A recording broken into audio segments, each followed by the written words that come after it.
उस यात्रा के लिए कलेवा भी तेरे पास नहीं, और यात्रा लंबी है। पुण्य पाथे, जो आत्मा के साथ चलेगी उसको पुण्य पाथे कहते। पाथे का अर्थ होता है यात्रा के लिए कलेवा। रास्ते में भूख लगेगी तो कुछ पाथे होना चाहिए।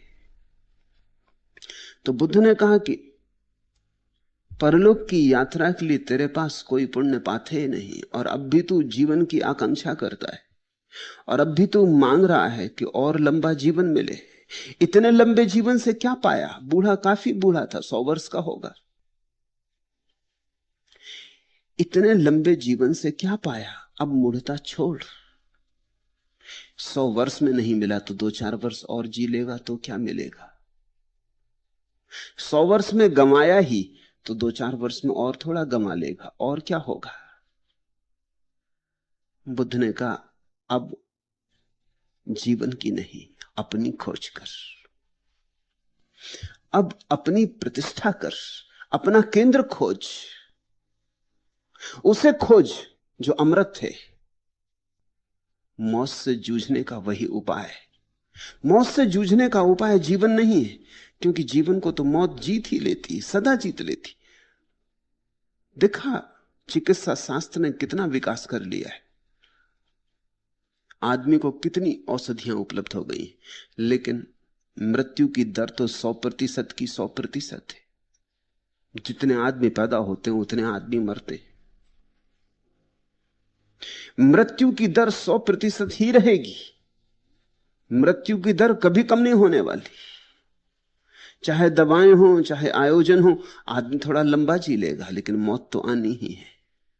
ऐसा कभी भी ना होगा कि मौत 99% हो, कि 100 बच्चे पैदा हों और 99 आदमी मरे, और एक बदमी को तो हम लोरी सुनाते हैं कि वो सो जाए शांति से। मरते आदमी को हम ऐसे कठोर सत्य नहीं कहते, लेकिन बुद्ध ने बड़ा कठोर सत्य कहा।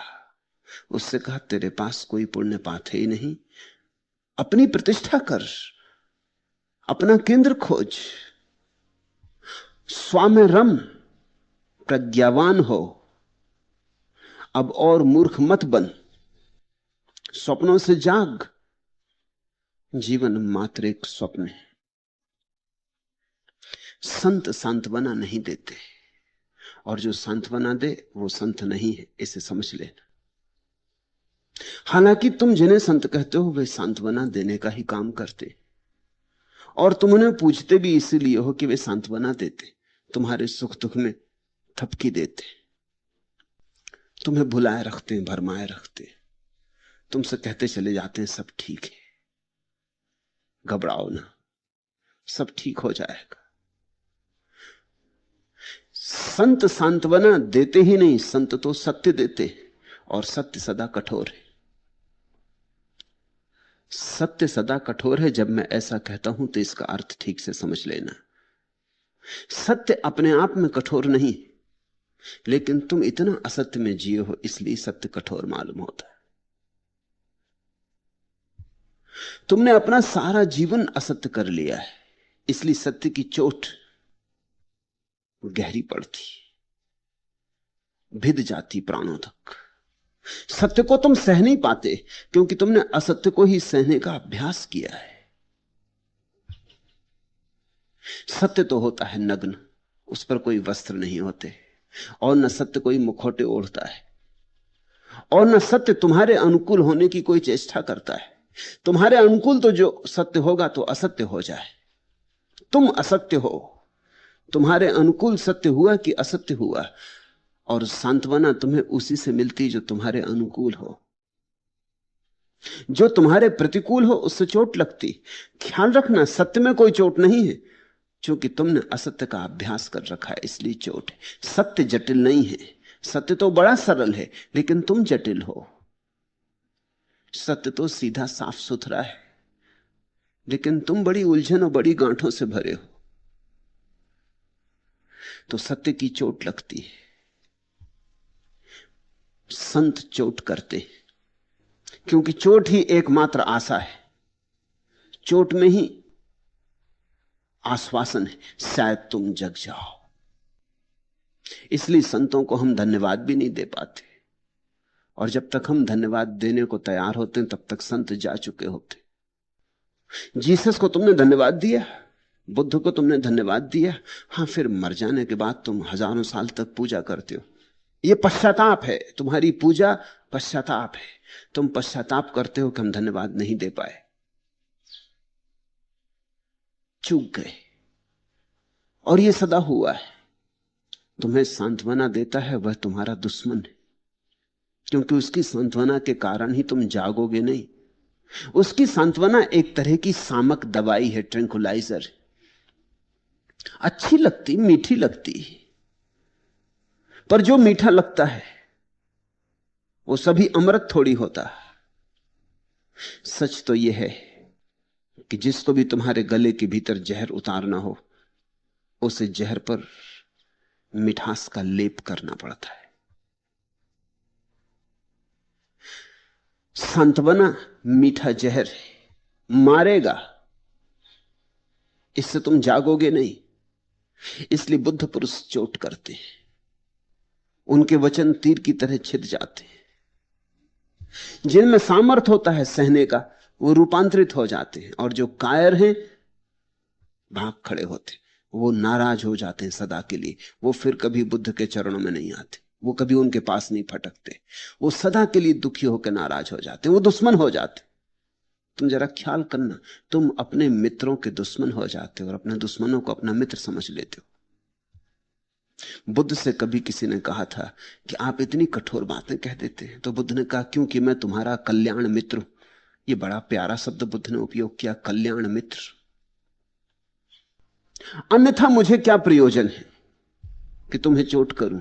तुम्हें चोट करने में मुझे कुछ मजा नहीं आ रहा है।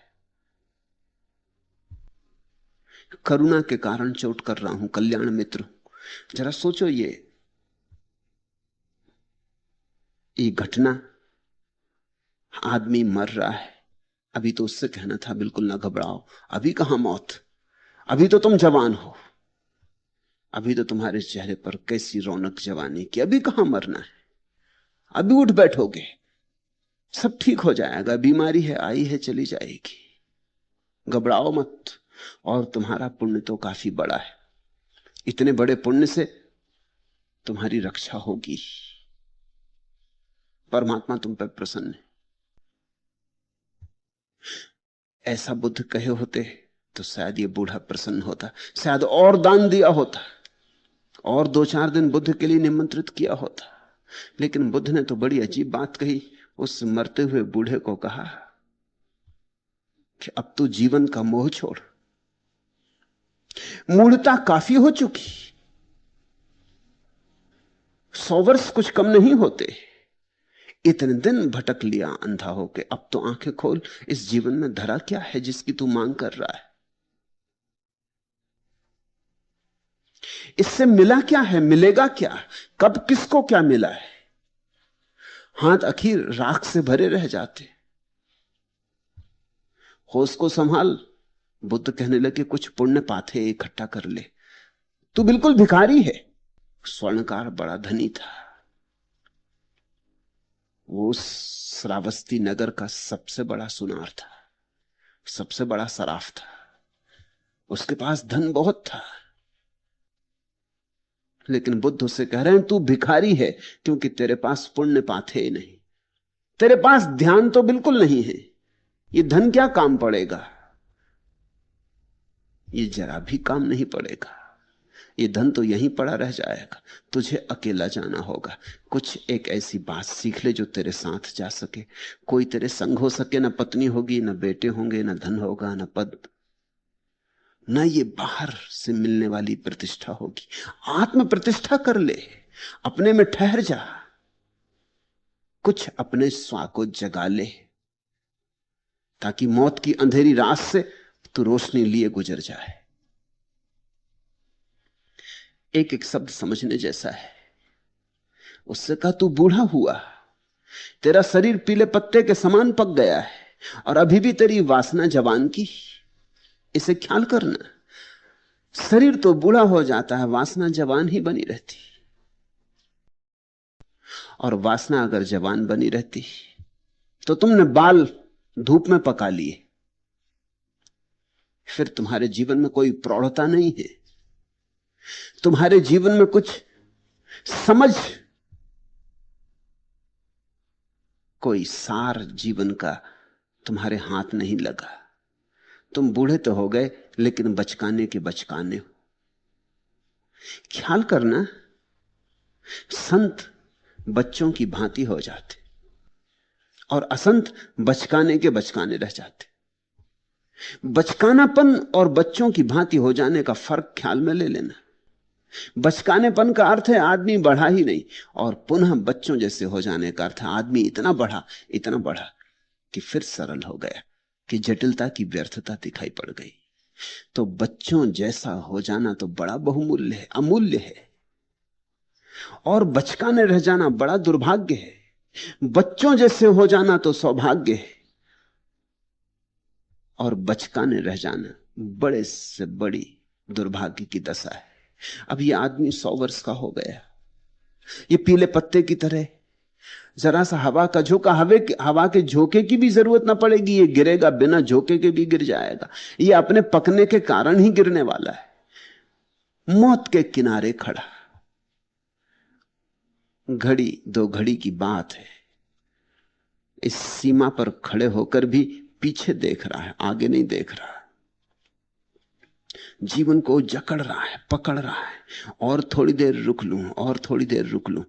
ख्याल करो, जब आदमी और थोड़ी देर रुकना चाहता है तो यह किस बात का सबूत होता है? यह इस बात का सबूत होता है कि जीवन को जी नहीं पाया। जिया जरूर ऊपर ऊपर, जीवन से पहचान न हुई, जीवन का सार इसके हाथ ना लगा, ऐसे ही ऊपर से बह गया जीवन। अगर ठीक से जी लिया होता तो अब जीवन को ना पकड़ता,